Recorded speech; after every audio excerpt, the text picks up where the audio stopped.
Hello, मेरा नाम है चंद्रहास। स्टडी स्मार्ट में आपका स्वागत है। इंडिया का यूपीआई एक इनक्रेडिबली पेनफुल एक्सपीरियंस है for the UPI ecosystem participants, ऐसा कहा मास्टर कार्ड के सीएफओ ने। आखिर मास्टर कार्ड के सीएफओ ने यह बयान क्यों दिया है, इसके पीछे की सच्चाई क्या है, सारी चीज़ें हम समझेंगे कि मास्टर कार्ड को समय पे बार बार ऐसी मिर्ची क्यों लगती रहती है। तो सबसे पहले मास्टर कार्ड के बारे में आप सबको पता होगा, ये एक आपका पेमेंट गेटवे है जो कार्ड पेमेंट होते हैं। आपने देखा होगा, आपके पास अगर एटीएम होगा, पुराना या नया भी हो सकता है, क्रेडिट कार्ड होगा, तो उसमें मास्टर कार्ड का आपको ऐसा बैज लिखा हुआ मिल जाएगा। दूसरा एक और कंपनी है वीज़ा। मतलब ये दो लगभग पॉपुलर बहुत ज़्यादा हैं इंडिया में। अगर आपके पास कोई सरकारी बैंक होगा का कार्ड होगा तो उसमें हो सकता है आपको रुपए कार्ड भी देखने को मिले। मतलब ये पेमेंट गेटवे, ये कार्ड पेमेंट प्रोसेसर हैं, पेमेंट गेटवे हैं। तो मास्टर कार्ड के जो सीएफओ हैं उन्होंने एक ऐसा ये बयान दिया है। तो देख सकते हैं आप ये बयान, टेक क्रंच जो वेबसाइट है, इसको इन्होंने अपना जो स्टेटमेंट है वो दिया। उन्होंने हालांकि शुरुआत में यूपीआई की तारीफ भी करी कि जो यूपीआई है काफ़ी अच्छा सिस्टम है, डिजिटल पेमेंट को बढ़ावा मिल रहा है, वो सारी चीज़ें। लेकिन उसके साथ साथ फिर वो अपनी पुरानी बात पे वापस आ जाते हैं कि उनको एक कहने का मतलब है कि यूपीआई में जो पार्टिसिपेंट्स होते हैं, पार्टिसिपेंट्स का मतलब हम आप नहीं बल्कि जैसे जो बैंक वगैरह हो गए उनके लिए बात करें, कि उनको बहुत नुकसान हो रहा है यूपीआई में पार्टिसिपेट करने की वजह से। तो इनके पीछे जो ये जो बयान दिया जा रहा है, इसके पीछे क्या रीजनिंग वो दे रहे हैं। तो सबसे पहले आपको पता होना चाहिए इनके जो सीएफओ हैं कौन है, सचिन मेहरा। इन्होंने पहले तो वही जो मैंने कहा फंटास्टिक एट मैनी लेवल ये सब बताया। उसके बाद ये भी बताया कि it is incredibly painful experience for ecosystem participants who all end up losing money as a part of that proposition. तो उनके कहने का मतलब यही है कि आखिर मतलब इकोसिस्टम के जो पार्टिसिपेंट्स हैं वो आखिरी में पैसा लूज़ ही करते हैं। मतलब ये है कि जैसे आप अगर कभी भी कार्ड पेमेंट करते हैं, क्रेडिट कार्ड स्वाइप करते हैं, डेबिट कार्ड स्वाइप करते हैं, तो आप देखते होंगे कि मान लीजिए 200 रुपये पेमेंट है, कभी आपने रेल टिकट बनाया हो, 2000 रुपये का है, 2000 रुपये तो आप पे करते ही करते हैं। उसके साथ एक कन्वीनियंस फ़ी, कार्ड फ़ी, प्रोसेसिंग फ़ी, कुछ भी ऐसे नाम पे भी पे करना पड़ता है कुछ पैसा, जिसको एमडीआर के नाम से भी जाना जाता है। तो वो जो पैसा होता है ये कार्ड पेमेंट चार्ज करते हैं उनकी सुविधा का इस्तेमाल करने के लिए। और जिसकी वजह से होता क्या है, इसमें कुछ हिस्सा जो मर्चेंट होता है उसका भी होता है, जो पार्टिसिपेंट बैंक होते हैं उनका भी होता है, और कुछ हिस्सा इसका मास्टर कार्ड भी लेता है। तो होता क्या है इससे कि इनको भी पैसा मिलता रहे, तभी तो इतनी बड़ी कंपनी है, ये सब काम कर रहे हैं। लेकिन यूपीआई में क्या है कि ये यूपीआई, या फिर अगर मैं बात करूं जो रुपए पेमेंट गेटवे है, इसमें जो एमडीआर है वो जीरो है। मतलब कुछ भी एक्स्ट्रा पैसा आपको पे नहीं करना है। आप जब भी यूपीआई से पेमेंट करेंगे, अगर आपका 10 रुपये का पेमेंट है तो 10 ही रुपये आप पे करेंगे, 10.1 रुपये नहीं पे करेंगे, आप उतना ही पे करते हैं।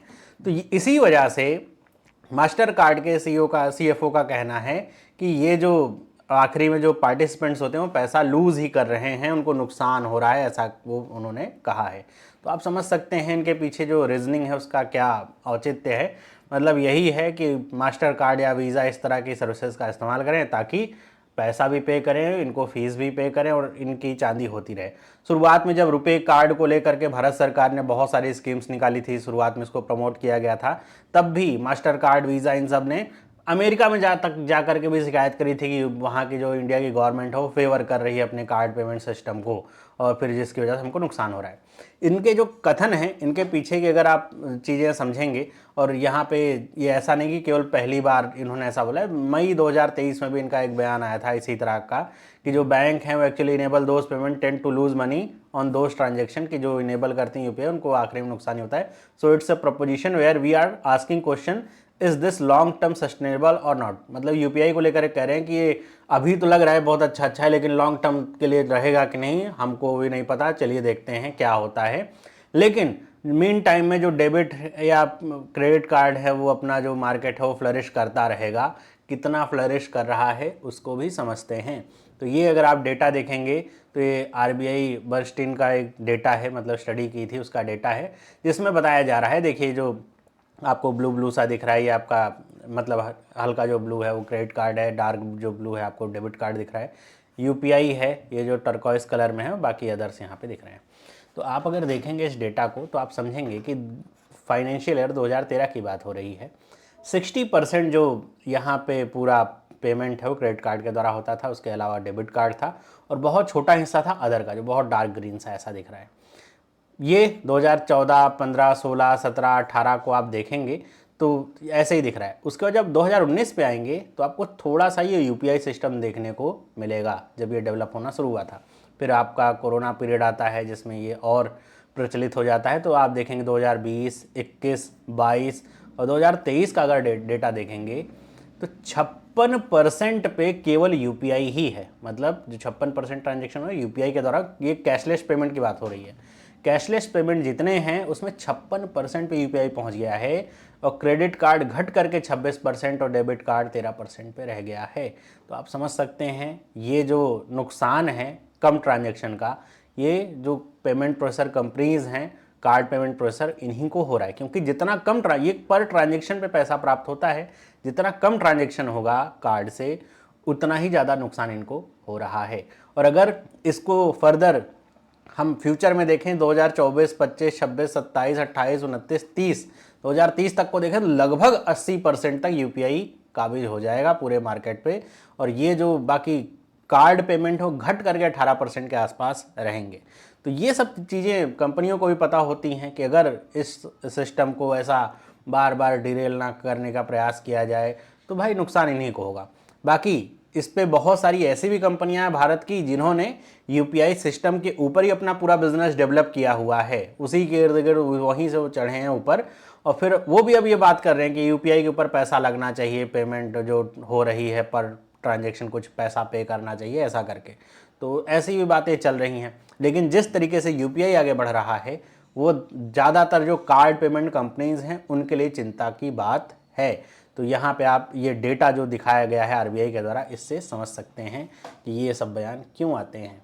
बाकी अगर हम बात करें कैसे यूपीआई हेल्प कर रहा है बैंक को और गवर्नमेंट्स को, तो जैसे ये बात करी जा रही है ना कि यूपीआई का इस्तेमाल करने से जो पर ट्रांजेक्शन कॉस्ट होता है बैंक को नहीं मिलता, बाकी बैंक का जैसे सर्वर वगैरह का कॉस्ट तो बढ़ ही जाता है क्योंकि बार बार ट्रांजेक्शन होता है तो वो सारी चीज़ें रहती हैं, तो नुकसान हो रहा है। तो ऐसा नहीं है। आप देखेंगे तो यहाँ पे आरबीआई का ही ये डेटा है, बताया गया है कि बैंक जो हैं वो शार्प डिक्लाइन में देखने को मिला है एटीएम ट्रांजेक्शन्स में। आपको पता होगा कि जो एटीएम ट्रांजेक्शन्स होते हैं वो बैंक के लिए बहुत एक्सपेंसिव होते हैं। मतलब एक फिजिकल आपको जगह लेनी पड़ती है जिसका किराए पे करते हैं, मशीन लगानी पड़ती है, वहाँ पे इलेक्ट्रिसिटी, एसी की सुविधा होती है, मशीन चलने के लिए इलेक्ट्रिसिटी चाहिए, वहाँ पे गार्ड बिठाना पड़ता है, फिर पैसा उसमें डालने के लिए अलग एक आपके पास मशीनरी होनी चाहिए, अलग एक कंपनी होनी चाहिए, उस मतलब बहुत, और उससे जो ट्रांजेक्शन होता है बहुत एक्सपेंसिव होता है बैंक के लिए। शुरुआत में तो ये था कि जब एटीएम तभी सक्सेसफुल हो सकते हैं जब उसमें ट्रांजेक्शन की संख्या बहुत अच्छी हो, तभी वो हो सकता है, क्योंकि फिर उससे आप देखते होंगे कुछ जो ट्रांजेक्शन की संख्या ज़्यादा होती है तो बैंक को फ़ायदा होता है। लेकिन अभी क्या देखने को मिल रहा है कि जो शार्प डिक्लाइन हो रहा है एटीएम से, तो इसका मतलब ये है कि बैंकों को कम एटीएम लगाने की जरूरत है, एटीएम में बहुत ज़्यादा मेंटेन करने की जरूरत नहीं। क्यों? क्योंकि लोग कैश में डेली कम कर रहे हैं। यहाँ पे बताया भी गया इसका परिणाम, इट इज इक्वल टू रफली 20 basis point of the current UPI payment to merchant transaction. मतलब अगर आप नुकसान की बात कर रहे हैं कि हमको यूपीआई में नुकसान हो रहा है, तो आपको दूसरी तरफ उतना ही फायदा हो रहा है कि आपको एटीएम कम लगाने पड़ रहे हैं, आपको जो एटीएम का जो एक्सपेंसिव खर्चा है वो कम उठाना पड़ रहा है। ज़्यादातर लोग अब कैशलेस ही सुविधा इस्तेमाल करें यूपीआई की। लिखा है banks could also reap benefits from an eventual decline in the cash to deposit ratio, कि इसके यूपीआई की वजह से अब होता क्या है, पहले क्या होता था, दुकानदार हैं बैठे हैं सबसे पैसा ले रहे हैं, कैश ले रहे हैं, तो भाई जो भी दुकानदार होता था उसको एक समय पे दिन में कई बार बैंक भी जाना पड़ता था पैसा जमा करने के लिए। तो इसकी वजह से भी बैंक को वही वहाँ पर भी तो एक व्यक्ति उनका होना चाहिए, या कई बार बैंक के रिप्रेजेंटेटिव ही लगे रहते थे बड़ी बड़ी दुकानों में पैसा लेकर के इधर से उधर जाते थे। तो अब वो भी आसान है। क्यों? क्योंकि ज़्यादातर लोग अब यूपीआई से ही पेमेंट करते हैं, जिसकी वजह से होता क्या है कि जो कैश टू डिपॉजिट रेशियो है उसमें भी आपको देखने को मिल रहा है डिक्लाइन, है ना। लिखा है and lending opportunities link to the increasing cashless payment. और कैशलेस पेमेंट की वजह से आप देखते हैं हर एक बैंक की अपनी ऐप है और सब लोग अब ऑनलाइन ही आ रहे हैं, कैश पेमेंट कर रहे हैं। जो लेंडिंग अपॉर्चुनिटीज़ है, मतलब पहले उनके पास जो कस्टमर जाते थे उन्हीं तक बैंक की पहुंच हो पाती थी। अभी क्या है, सबके पास जब मोबाइल ऐप है, सब इस्तेमाल करें एक्टिवली, तो बैंक अपने जो ऑफर्स हैं, जो लोन की अपॉर्चुनिटीज़, लैंडिंग अपॉर्चुनिटीज़ सब तक पहुंचा पा रहे हैं, जिससे लोगों को और बेनिफिट हो रहा है, जो बैंक के स्कीम से जान पा रहे हैं। साथ ही साथ बैंक को बेनिफिट हो रहा है कि लोग आसानी से उसी एक ऐप का इस्तेमाल करके लोन वगैरह है वो भी ले सकते हैं। लिखा है गवर्नमेंट को कैसे फ़ायदा है? गवर्नमेंट को तो फ़ायदा इसी चीज़ से है कि अब उनको कम से कम करेंसी प्रिंट करनी पड़ रही है। भाई ज़्यादातर लोग जब डिजिटल पेमेंट कर रहे हैं तो कैश का जो आप देखेंगे फ्लो है वो धीरे धीरे कम होता जाएगा, जिसकी वजह से गवर्नमेंट को जो करेंसी नोट्स हैं प्रिंट करने में कमी देखने को मिलेगी और उसमें जो आने वाला खर्च है गवर्नमेंट का बचेगा। साथ ही साथ जो इससे बड़ा फ़ायदा है गवर्नमेंट का वो क्या है? Increase tax collection efficiency. आप देखते होंगे कि पहले तो ऐसा नहीं होता था, आजकल ऐसा क्यों होता है कि जो रेडी पटरी वाले हैं उनके ऊपर भी छापे पड़ जाते हैं इनकम टैक्स से लेकर के जीएसटी तक के। ऐसा क्यों?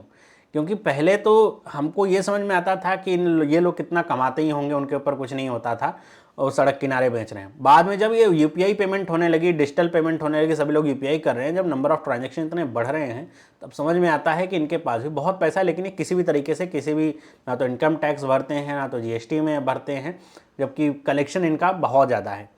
तो इसकी डिजिटल पेमेंट की वजह से अब होता क्या है कि जब आदमी डिजिटल पेमेंट कर रहा है तो उसको दुकानदार भी छिपा नहीं सकता है कि ये पैसा मुझे प्राप्त हुआ है, ऐसे ही हुआ है। पहले तो ये है कि जितना दुकानदार बताएगा मेरे पास इतने पैसे हैं उतना ही दे पाएगा। अभी तो इसकी वजह से जो टैक्स कलेक्शन है उसकी एफिशिएंसी भी बढ़ रही है, जो कि सरकार के लिहाज से सबसे महत्वपूर्ण यहाँ पे कदम है यूपीआई यूज़ करने के लिए। तो ये सब कुछ फ़ायदे हैं यूपीआई के जो आप देख पा रहे हैं। ये मैं कस्टमर के पॉइंट ऑफ व्यू से फ़ायदे नहीं, बैंक और गवर्नमेंट के पॉइंट ऑफ व्यू से फ़ायदे बता रहा हूँ। तो आप देख सकते हैं इसकी वजह से बहुत इफ़िशियंसी आ रही है और अच्छी हो रही हैं।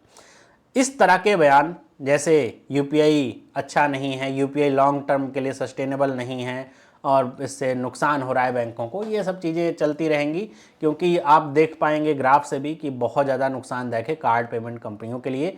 और उसमें भी एक सोने पे सुहागा ये हो गया कि भारत में जो रुपए पेमेंट गेटवे भारत का वो भी लॉन्च हो चुका है, जिसकी वजह से अभी क्या है कि जो सरकारी बैंक हैं ज़्यादातर रुपए पेमेंट वाले जो कार्ड होते हैं उन्हीं को प्रेफर करते हैं और इसमें भी एमडीआर फीस क्या है, 0 है। अब बताइए, तो और मिर्च इसमें लगना लाजमी है। तो आपको ये न्यूज़ कैसी लगी? मेरे ख्याल से आपको ये सारा सिनेरियो समझ में आ गया होगा। और अगर कोई भी सवाल इससे पूछा जाता है तो आपके लिए बुलेट पॉइंट मैंने लिख दिए हैं कैसे ये बैंक या गवर्नमेंट को हेल्प कर रहा है। बाकी आपको कुछ और अगर इसमें पॉइंट ऐड करने हैं तो आप कमेंट करके बताइएगा ज़रूर, और वीडियो को लाइक कर दीजिए, चैनल को सब्सक्राइब कर लीजिए। इस तरह की और न्यूज़ के लिए मिलते हैं अगली वीडियो में। सभी लोगों को बाय।